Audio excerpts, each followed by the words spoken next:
BPBD Sumatera Selatan meningkatkan kewaspadaan menghadapi puncak musim penghujan.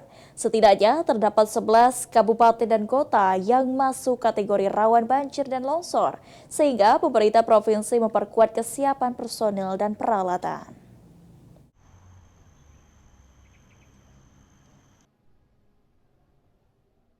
Saat ditemui pada Jumat 21 November 2025, Kepala Bidang Penanganan Darurat BPBD Sumatera Selatan Sudirman menjelaskan 11 wilayah rawan tersebut meliputi Ogan Komering Ilir, Ogan Komering Ulu, Ogan Komering Ulu Selatan, Muara Enim, Lahat, Pagar Alam, Musi Banyuasin, Palembang, Muratara, dan Empat Lawang.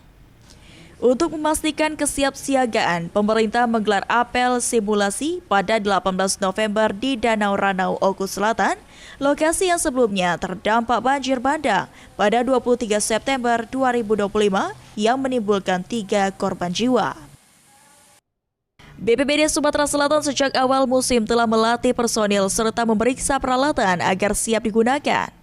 Koordinasi terus dilakukan bersama BMKG, TNI, Polri, dan relawan kabupaten kota.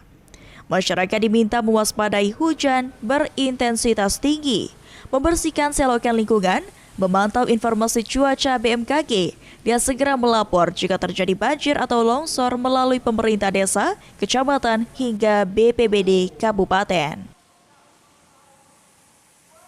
Memang berdasarkan informasi yang didapat dari BMKG, Sumatera Selatan di bulan November ini masih di puncak musim penghujan, di mana ada 11 kabupaten kota yang rawan akan banjir dan longsor.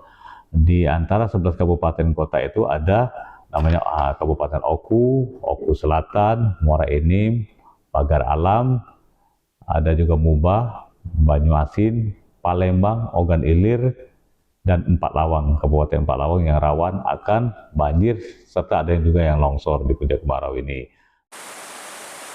Sudirman menambahkan masyarakat yang tinggal di dataran rendah dihimbau waspada potensi banjir, sementara wilayah dataran tinggi seperti Oku Selatan, Muara Enim, dan Pagar Alam diminta meningkatkan kewaspadaan terhadap longsor. Muhammad Aidil, PAL TV.